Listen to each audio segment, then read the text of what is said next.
Hi everyone, I'm Sarah with RealTruck.com. I'm sitting down with Shane at the Foss Shop. He has spent a lot of time recently turning our storm truck into a Chevy with suicide doors. This has seriously taken a ton of work, so I'm going to give Shane the honors of pushing play on the video and talking us through the project.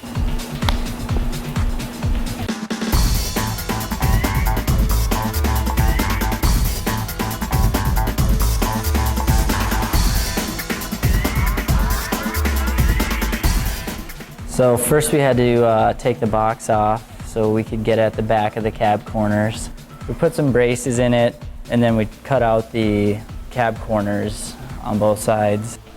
The extended cab corner is designed for their hinges, and what they do is they made strength where the hinge bolts to, so that can actually hold up the entire weight of the door and like hold it as it's like swinging open and everything. And the original cab corner for the crew cab pickups, they have very little strength to them. They wouldn't be able to hold the door up.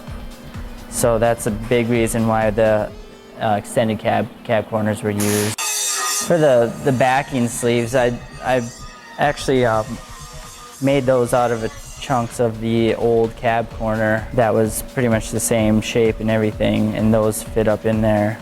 They're there for strength, to help it have a lot of strength and to get everything to line up well, or everything to kind of line up and hold its alignment and for welding it. Here I am putting the cab corner on the truck, screwing all the metal to those sleeves that were in there and leaving just like a little bit of a gap for the weld. For the very back panel, we were able to just use that, the original back panel of the truck.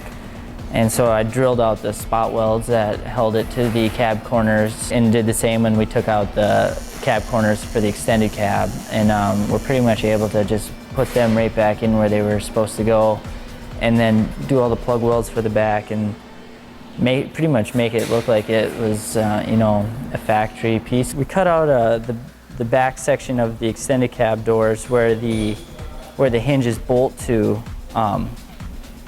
We cut them out, and then we also cut out the opening in the crew cab door, and we're going to put the piece from the extended cab door into the crew cab door.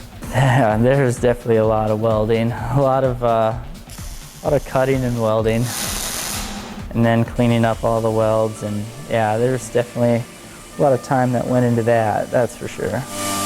So we pretty much took the existing latch pocket that was in there and put it on the front edge of the door. We're able to just, I think I did have to switch from side to side. I had to use the right side one on the left door. Basically the same thing with the striker for the latch mounts. We had to test fit it and make sure everything was going to be in the right place before that got all welded solid.